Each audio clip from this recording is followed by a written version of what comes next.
بسم اللہ الرحمن الرحیم۔ عن ابی ہریرہ عن رسول اللہ صلی اللہ علیہ وسلم قال من خبب خادما علی اہلہ فلیس منا ومن افسد امرأۃ علی زوجہا فلیس منا۔ یہ مسند اسحاق کی روایت ہے، رقم 134۔ ترجمہ ہے، ابو ہریرہ رضی اللہ عنہ سے مروی ہے کہ رسول اللہ صلی اللہ علیہ وسلم نے فرمایا، جس نے کسی خادم کو اس کے گھر والوں سے بگاڑ دیا وہ ہم میں سے نہیں ہے، اور جس نے کسی عورت کو اس کے شوہر سے بگاڑ دیا وہ ہم میں سے نہیں ہے۔ یہ ہم میں سے نہیں ہے ان روایتوں میں اکثر جگہ پر آپ دیکھیں گے۔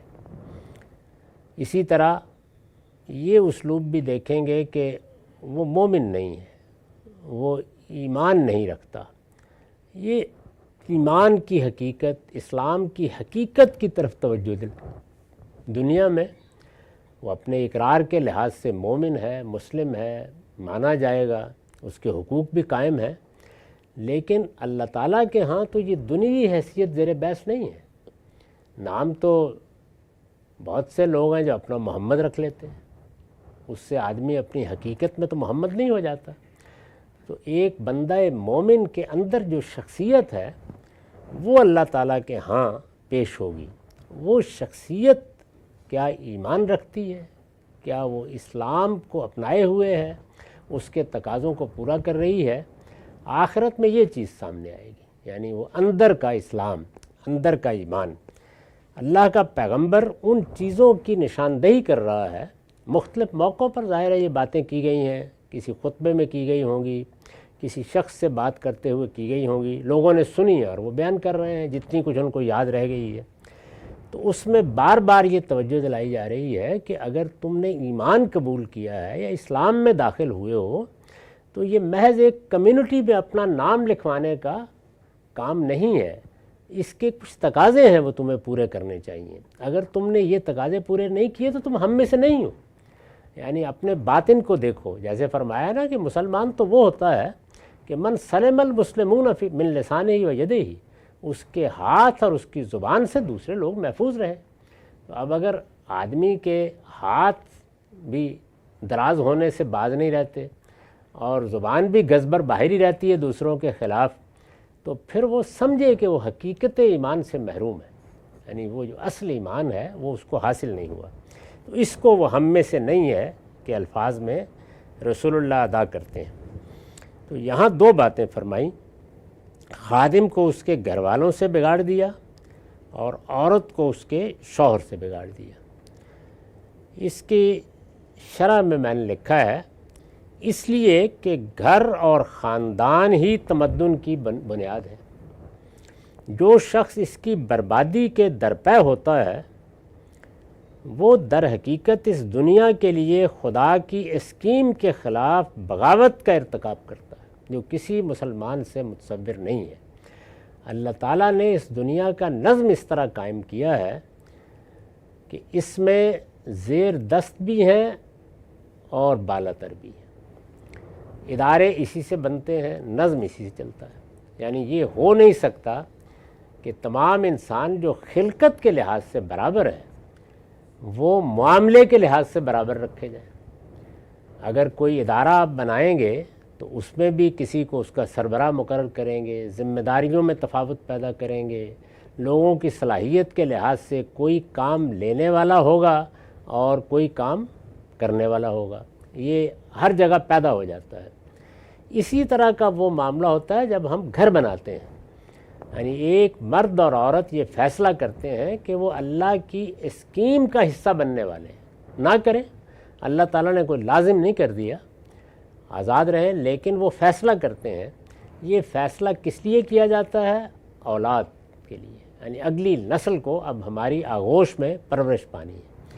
تو یہ فیصلہ دو لوگوں کے برابر کی سطح پر چلنے کا فیصلہ نہیں ہے، ایک ادارہ بنانے کا فیصلہ ہے۔ اس ادارے میں ذمہ داری یکساں نہیں رکھی گئی بلکہ تقسیم کر دی گئی ہے، عورت پر معاش کی اخراجات پورے کرنے کی ذمہ داری نہیں ڈالی گئی۔ اللہ تعالیٰ نے جو قاعدہ بنایا ہے اس میں وہ کھائے کمائے جو جی چاہے کرے، لیکن ذمہ داری اس پر نہیں ہے۔ وہ جس وقت جب چاہے ہر کام کو چھوڑ کر اطمینان کے ساتھ گھر میں بیٹھ جائے، کتاب کھولے اور کرسی پر بیٹھ کر پڑھنا شروع کر دے۔ ہمارے دین میں نہ شوہر اس کو یہ کہہ سکتا ہے کہ جاؤ جا کر کماؤ، نہ وہ خدا کے سامنے جواب دے۔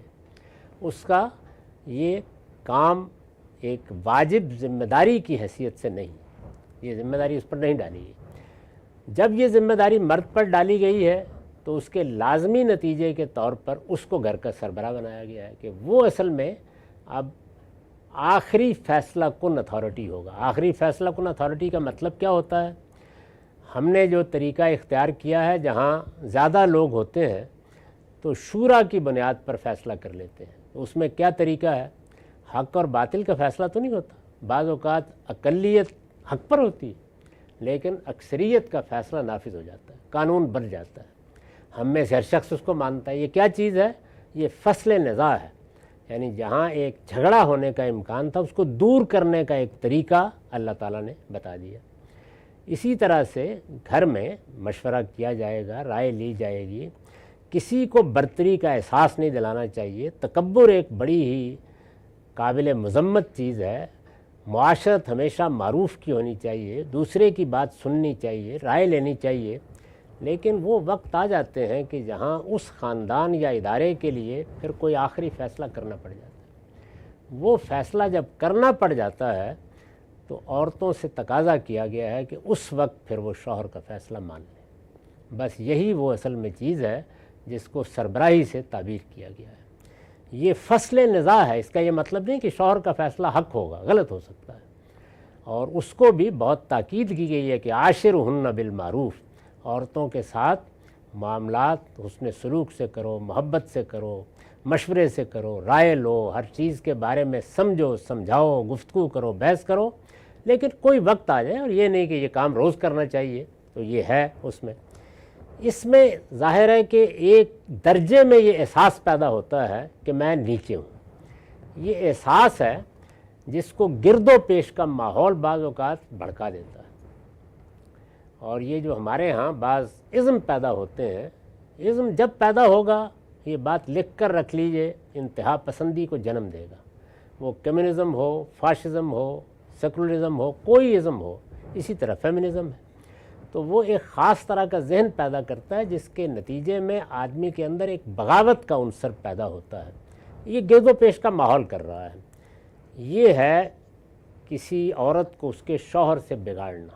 چھوٹے پیمانے پر یہ خاندانوں میں ہوتا ہے، یہ عورتیں کرتی ہیں، یہ قصے سنانے والے کرتے ہیں، اور اس طرح سے وہ جو ایک موافقت پیدا کرنے کا جذبہ ہوتا ہے اس کو ختم کرنا شروع کر دیتے ہیں۔ ایسا ہی معاملہ بعض اوقات خدام کے ساتھ ہو جاتا ہے، یعنی آقا ہے، خادم ہے آپ کا، ہو جاتی ہے کسی موقع کے اوپر ذرا زور کی بات کر دی۔ ہمارے پیغمبر نے تعلیم یہ دی، یعنی اس حد تک تعلیم دی کہ تم نے اگر کوئی زیادتی کی بات کر دی ہے تو اللہ جہنم میں ڈال دے گا، قصاص تک کا حق دے دیا۔ لیکن اس سب کے باوجود نظم چلانے کے لیے، جیسے آپ ایک ادارے کے سربراہ ہیں تو آپ کو ہو سکتا ہے کسی موقع پر اپنے ملازمین کو ڈانٹنا بھی پڑ جائے یا توجہ بھی دلانی پڑ جائے، اس میں عزت نفس کا خیال رکھنا، ہر چیز کو ملحوظ رکھنا وہ اپنی جگہ۔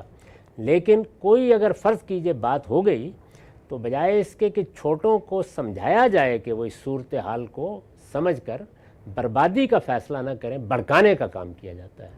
اس کو خدام کے بارے میں بیان کیا۔ تو یہ چیز آپ پھر باقی چیزوں پر بھی پھیلا لیں۔ اس وقت میں عرض نہیں کرتا، یہی کام انقلابی لیڈر لوگوں کے ساتھ کرتے اور ریاست کا نظم و نسق برباد کرتے ہیں۔ تو یہ جہاں پر بھی یہ کام ہوں گے، فرمایا وہ ہم میں سے نہیں۔ وآخر دعوانا الحمدللہ۔